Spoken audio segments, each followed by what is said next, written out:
What's going on, beautiful people of YouTube? It's Renebean. Welcome to another episode of Life of a Game Hunter / Collector. The series I started up to give you guys a tidbit of what it's like to be a game hunter / collector. This shit you deal with all the damn time. And let me tell you something, guys. If you ever see a post for a free Sony Trinitron, wow, I can't even talk, I'm too excited. A Sony Trinitron TV, especially one of the nice, what is it, the 100 series that I got, you don't pass it up when it's free. You go get your ass up and go pick it up. This is going to be majorly upgraded right here. I got a new stand too that came with the TV, so a lot of people who hated that wicker table, that's going to go. We got a lot of work to do. We got to take all this out and put this big 27-inch in, and I will say this thing is massive, but I'm excited about it. On a side note, I was challenged by Mr. Tatted Collector himself. What happened is he mentioned to me one time that he's never played BioShock, and that hurt me. That hurt my feelings. BioShock to me is one of the best first-person shooters of that generation. So I was like, listen, I've never played a Batman game, one of the Arkham series. So he was like, all right, you play that game. I'm going to play Arkham Asylum's what he wanted me to play first. I might as well do it big. I got the Game of the Year edition. And I told him, I was like, man, you better play BioShock and beat that game. So I'm going to beat this one in. Hell, it won't take me but a few days. I'll probably post the snapshot here in the next couple days. It's probably going to take his ass 4 months to then play that game, because he don't like to play games that much. And I always get on his ass about it. I was like, man, you can't be a collector if you ain't playing these damn games. But I'm slowly getting him into it. That's why I suggested BioShock. So guys, go check his channel out. Hit the thumbs up and subscribe to him. He's got awesome content. Plus, you can see his status update on that game, and you can just pester his ass to get on it. So anyways, guys, let's pull all this stuff out. I'm not excited about it, but at the same time I am. I'm not excited for the work that's going to be involved, but I'm excited for the results. Let's do it.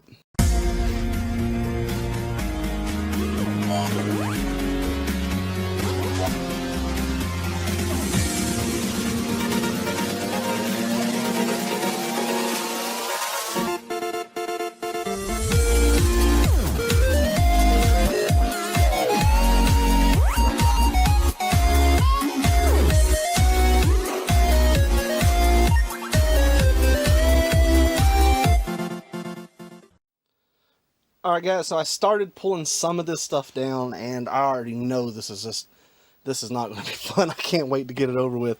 And the reason for that is when you have all these consoles simultaneously hooked up. I got switcher boxes down there, and this is actually going to be a good thing because I need to mount those better. Oh, I just don't know how to attack something like this.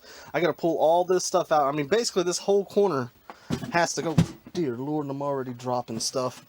We got to pull all this stuff out, and then it's going to be nice with this new table because it's actually got a cubby hole, as you'll see when we put it in there.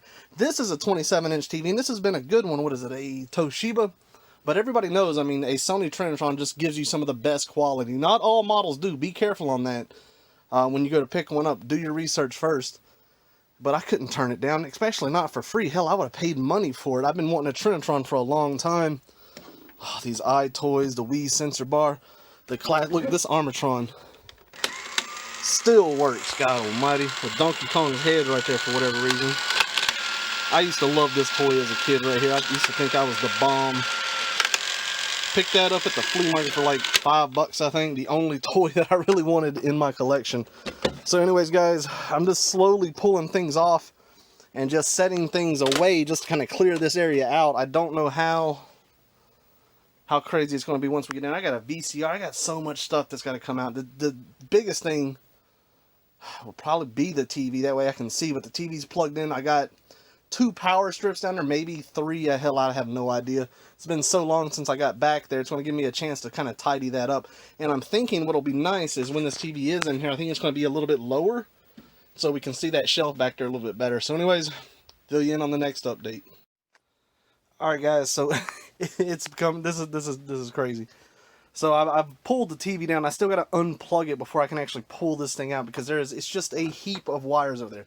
Now when I first put this in here, it was pretty organized, pretty neat, but I knew this day would come where I would have to do something like this. And this is when things, something might get unplugged from a switcher box, and I got to go through everything meticulously and try to find issues if there is going to be one. But like you can see, this was just in the back. I think I had the S cable for 64. I had this for the original Xbox. this for the 5200, which I don't think's ever been used. I don't think the 5200 is too hot in my library. I do need to play it. I tested it when I first got it, but I don't think I've jammed with it since. So I got to figure out how to get, there's even a VCR. That's what's between the top and this bottom is a VCR. So that's how I was able to play my Ataris through the cable coaxial on it. So anyways, yeah, this is a challenge. Let's keep going. Alright guys, so the TV is out, and as you can see, it just exploded.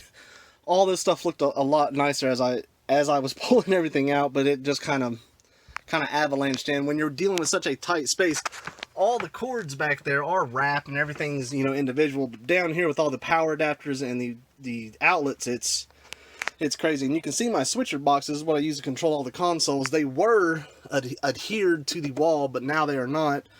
So one thing that I did get, one awesome subscriber sent in, was this crazy super glue stuff that's apparently, it's like some like JB Weld, but like on crack. So I'm gonna use that. I was just gonna use Gorilla Glue. The problem with Gorilla Glue is it likes to expand, so it'll actually push it out. I got to get both of those mounted and start cleaning this up, and then bring in, I'm so excited to bring in this team. I'm gonna clean all this up, of course, make this look a lot better before we do. So let's get these switcher boxes up. Alright guys, so I got all that taken care of. That adhesive, this stuff right here, super strong, my god. And you got this little activator, which I didn't need to use. That stuff smells horrible. But you can see the switcher boxes are up, fully tightened. Everything looks good over here. This is how I control all my systems. And this is the table. I'm going to bring in the Trinitron and set it on here because I don't know how it's going to have to sit for as big as it is or as wide as it is. We're going to have to see, but this table is a lot better. I went ahead and got the VCR set up. We got the, what is this, the 7800, and I think I got the 2600 or 5200 back there. And we're going to finish this thing up, guys, because I still got to clean that damn game room. So let's do it. Oh, look at this glory, guys. Let me go ahead and turn this down here. I do got a remote for it, too, which is all the more awesome. I got this thing hooked up now. All I got to do is troubleshoot, make sure every console is working. The good thing about this thing is this new stand is on wheels. So I can easily move that TV in and out, which is nice because I've got a feeling I'll probably have to double check a few things, got everything put up, and then we're going to clean this room and really show off this TV, guys, so let's do it. Alright guys, so other than needing a vacuum, we're cleaned up in here. I'll do that here in a little bit. I want to play with this TV. This thing looks amazing. Look at this, guys. Oh, that is awesome. And it is shorter, so we can see that shelf with the PlayStation games a lot better. I'm loving that. I do got to adjust. I get to go into the service manual. Excuse me, because some of this is cut off right here, like you can't see all of what you should be able to see, so I do need to adjust a little bit of that. But God almighty, that is so vivid and sharp. I'm enjoying it. The colors do look good. I got to play with the manual a little bit. For anybody that has this model, I think this is the, well, I can't remember, FV100, something like that. If you got this model, tell me what type of settings you use, but all this is looking so much better, guys. I am so happy about this. That looks a whole lot better down there with the actual cubby hole. And I took the Sega Genesis that I used to test the majority of my systems on, because it has the Master System converter on there. Tucked that under there. We got the 5200 games. I did not put the Armatron up here.